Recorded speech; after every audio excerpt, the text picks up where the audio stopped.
Graça e paz, irmãos. É muito bom estar aqui nessa noite e eu gostaria de compartilhar com você uma palavra.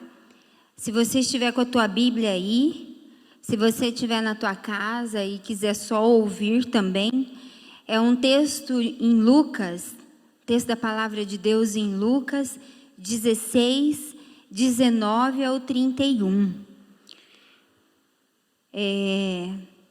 Antes de ler o texto, eu queria falar daquilo que Deus me disse e me deu como tema dessa palavra. E o Senhor falou assim: não justifique os seus erros, se arrependa. E eu queria ler com você agora esse texto, um texto onde é Jesus que está contando essa história. A palavra de Deus diz lá em Lucas 16, 19 ao 31. Ora, havia um homem rico, e se vestia de púrpura e de linhos finíssimos, e vivia todos os dias regalado e esplendidamente. Havia também um certo mendigo chamado Lázaro, que jazia cheio de chagas à porta daquele, e desejava alimentar-se com as migalhas que caíam da mesa do rico. E os próprios cães vinham lamber-lhe as chagas. E aconteceu que o mendigo morreu e foi levado pelos anjos ao seio de Abraão. E morreu também o rico, e foi sepultado. E no inferno ergueu os olhos, estando em tormentos, e viu de longe Abraão e Lázaro no seu seio. E clamando disse: Pai Abraão, tem misericórdia de mim, e manda a Lázaro que molhe na água a ponta de seu dedo e me refresque a língua, porque estou atormentado nesta chama. Disse, porém, Abraão: Filho, lembra-te de que recebeste os teus bens em tua vida, e Lázaro somente males, e agora este é consolado e tu atormentado.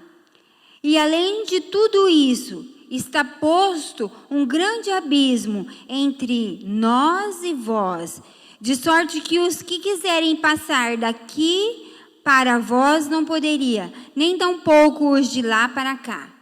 E disse: Rogo, pois, ó Pai, que mandaste a casa de meu pai, pois tenho 5 irmãos, para que lhes dê testemunho, a fim de que não tenham também para este um lugar de tormento. Disse-lhe Abraão: Tem Moisés, os profetas, ouçam.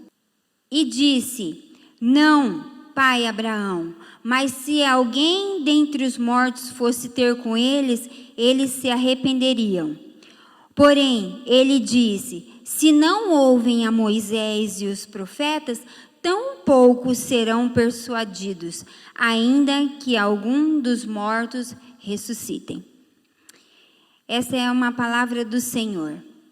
Jesus contando uma história, que haviam dois personagens, havia 2 homens. Um mendigo, que tinha o seu nome por Lázaro, que o Senhor o chamava, e ele era conhecido como Lázaro. E havia também um homem que era rico. E esse homem não tinha nome. O nome dele ele era conhecido como um homem rico. E eu não sei você, mas aqui a palavra fala assim: havia 2 homens.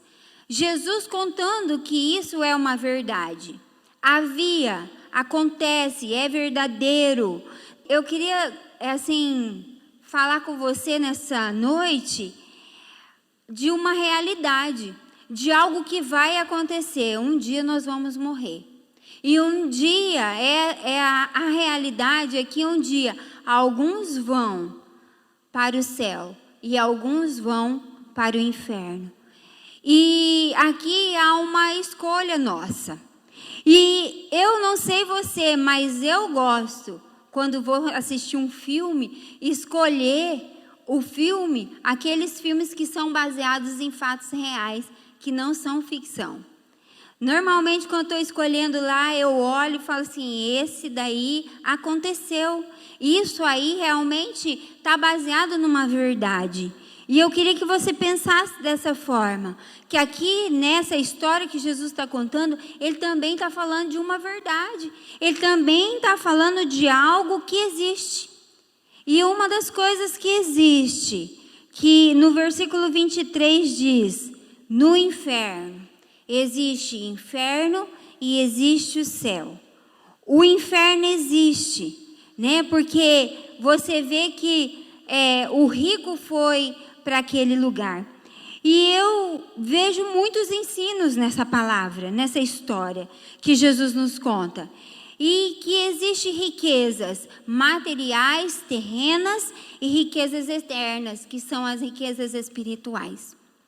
E eu queria falar com você sobre isso. E queria que você se atentasse, você que está me ouvindo, as verdades, e agora nós vamos aprender com o Espírito Santo as verdades e as riquezas que realmente nos importam, né? E a minha oração é para que você receba no teu coração a ministração do Espírito Santo e não a minha. Nessa noite que nós possamos estar recebendo essa palavra e essa verdade e repartir essa verdade com quem desconhece dessa história.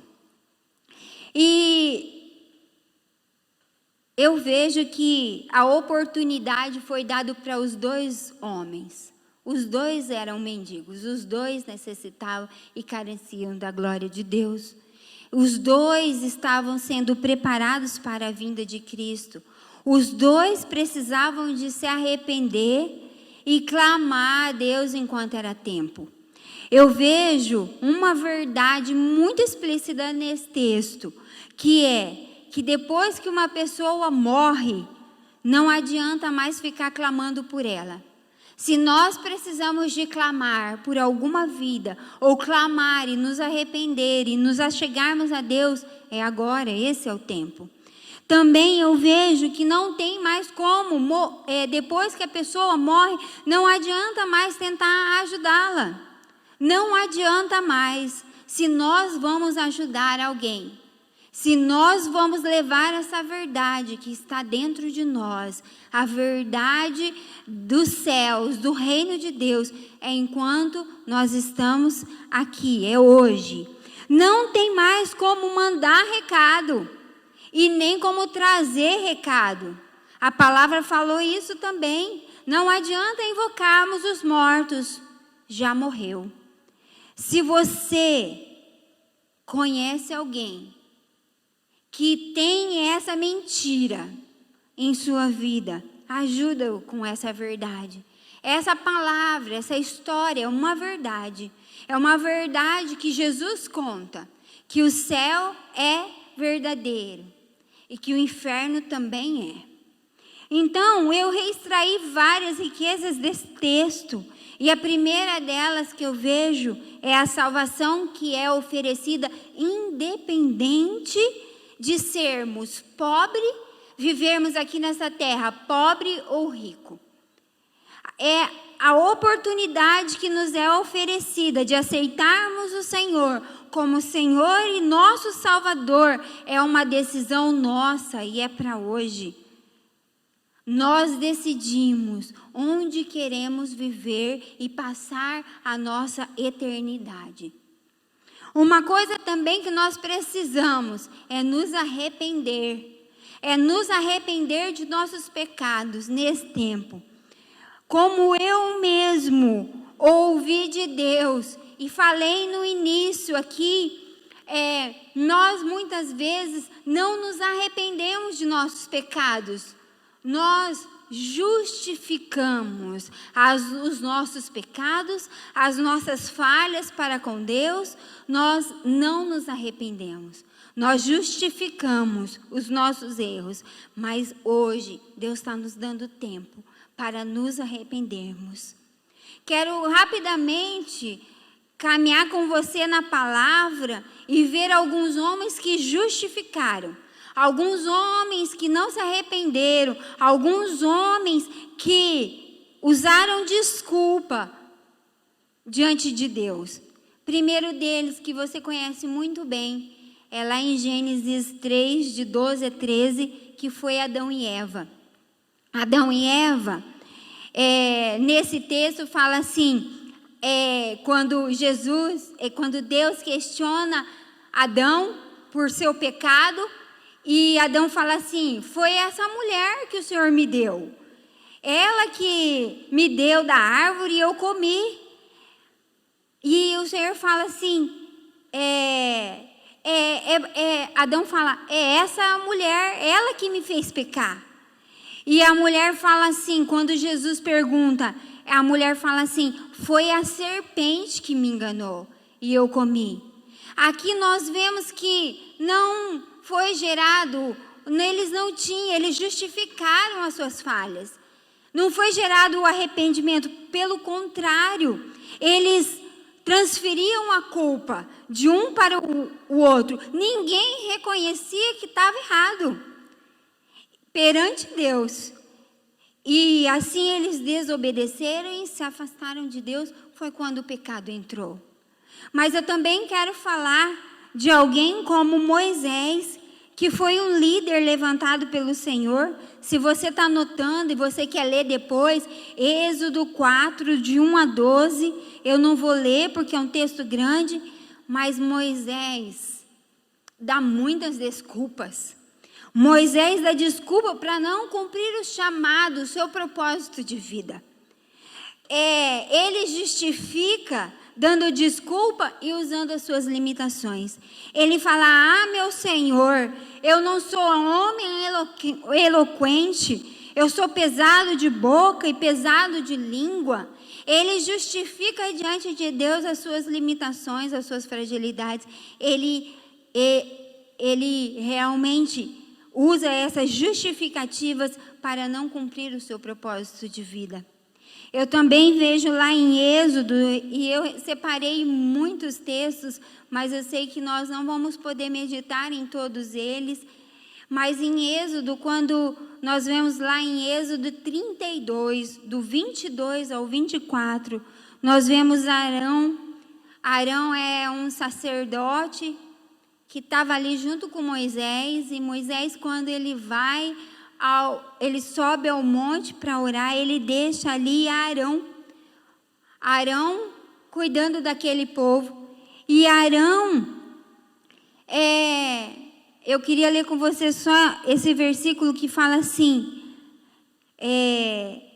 a desculpa de Arão, quando Moisés questiona aquela idolatria. Arão diz, não se acende a ira do meu Senhor, tu sabes que este povo é inclinado ao mal, e eles me disseram, faze-nos um Deus que vá diante de nós, porque nós não sabemos o que aconteceu com Moisés. Então eles disse, quem tem ouro, arranque-os, e os deram, e eu lancei no fogo, e saiu um bezerro de ouro. Ele coloca a culpa, ele como um líder, ele joga toda a culpa no povo. Ele tira toda a culpa dele, e ele se justifica diante do líder, Moisés, dizendo assim, não sei como que aconteceu, mas está aqui um bezerro e o povo está adorando. Arão era um sacerdote e comete pecado. Arão leva todo aquele povo a se curvar, a adorar uma imagem. E aqui há um pecado, ele leva todo aquele povo a se curvar diante de um Deus feito por mãos humanas. E aqui nós vemos um pecado grandioso, que é o pecado da idolatria. Nos curvarmos diante de imagens. Eu também vejo na vida de Gideão, um homem que, lá em Juízes 6, conta, um homem que dá desculpas para não assumir a sua nomeação. A nomeação que o Senhor tinha dado a ele. Também fugindo e dando desculpas. E eu vejo também, em 2 Reis, Naamã, um líder, alguém que o Senhor tinha chamado para perto, que estava ali representando um exército, estava à frente de um exército, mas era orgulhoso e egoísta. Ele não admite, o orgulho dele é porque ele não admite que ele era um doente, que ele estava sofrendo, ele não dava o braço a torcer, que ele estava sofrendo, que ele estava enfermo, e ele ainda exigia de Deus, que Deus o curasse.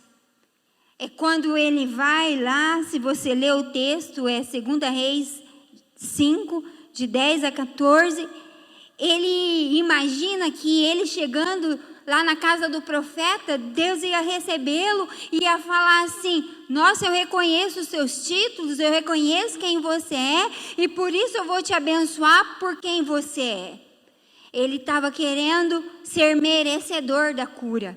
E aqui eu vejo que ele se torna orgulhoso. E o Senhor precisava que ele se arrependesse, que ele reconhecesse que o único que poderia curá-lo era o Senhor. Então, meu irmão, e você que ainda não aceitou o Senhor como Senhor e Salvador da sua vida, o Senhor está nesse tempo nos trazendo de volta para perto dele. Ele está nos dando a oportunidade de sermos transformados enquanto estamos ouvindo a sua voz. A palavra diz: se hoje você ouvir a voz do Senhor, não endureça o teu coração. Se hoje os céus têm dito: arrependam-se, é tempo de nos arrependermos. Em Joel 2,12, o Senhor diz: convertei-vos a mim de todo o coração, rasgai o vosso coração, abra o seu coração, e não as vossas vestes, não o que é exterior, mas convertei-vos ao Senhor, o vosso Deus, porque Ele é misericordioso, Ele é compassivo, Ele é tardio em irar-se, e Ele é grande em benignidade e se arrepende do mal. Deus nos promete fazer a parte dele. Deus, Ele é fiel e Ele nos promete perdão para os nossos pecados, perdão para o castigo eterno, para todos aqueles que se voltam a Ele. E a palavra diz: de todo o coração. A palavra de Deus em Joel 2,32 também diz: todo aquele que invocar o nome do Senhor será salvo. E eu quero te convidar a nós termos esse tempo agora de oração. Nós temos ouvido o clamor dos céus, e esse clamor dos céus é a vontade do Senhor. Pai, nesse tempo em que estamos na Tua presença, em que ouvimos a Tua voz, nós queremos ter claro essas verdades que o Senhor nos ministrou nesta noite. Pai, muitas dessas coisas já nos foram ditas, mas muitas dessas coisas ainda não foram praticadas. Pai, nessa noite nós queremos, Pai, receber do Senhor o perdão para todos os nossos erros, para todas as nossas justificativas, para as nossas falhas. Por isso clamamos nessa noite, clamamos pela graça, pela salvação do Senhor. Pedimos, Senhor, que o Senhor remova esses pecados, o pecado da idolatria, o pecado, Deus, da justificativa, o pecado de não aceitarmos, Deus, Pai, de protelarmos o propósito de vida que o Senhor tem para nós. Pai, nessa noite, nós sabemos que o Senhor está movendo no nosso coração algo novo. O Senhor está movendo e retirando os entulhos, Deus, para que possamos viver, como a tua palavra diz, verdadeiramente livres. Livres para te adorar, livres para cumprir o propósito do Senhor, para entender o propósito do Senhor nas nossas vidas. E Deus, nessa noite, nós pedimos o teu perdão. Nessa noite nós nos arrependemos e nós queremos praticar e nós queremos voltar ao Senhor. Queremos voltar a ouvir a tua voz. Queremos voltar a ser ministrados pelo Senhor. Queremos que o teu Espírito Santo venha e tome o lugar, venha sobre a nossa carne e nos auxilie, Deus, nesse tempo, nos mostrando e trabalhando no nosso interior, Deus. Pai, nessa noite nós te entregamos, nós fazemos uma entrega da nossa vida. Deus, aquele que nesse momento está recebendo, Deus, o Senhor, como Senhor e Salvador de suas vidas, se arrependendo de uma vida, Senhor, sem te ouvir. Pai, uma vida, Senhor, que precisa do Senhor. Agora nessa hora, Deus, entra nessa casa, entra nessa família, entra, Deus, e faz tudo novo. Venha ser o Senhor desta casa, venha ser o Senhor dessa vida, venha ser o Salvador deste lar. Deus, obrigada, porque o Senhor está nos chamando para perto e nós queremos te agradecer pela tua palavra. Continue falando conosco. Pai, fala conosco, em nome de Jesus. Amém.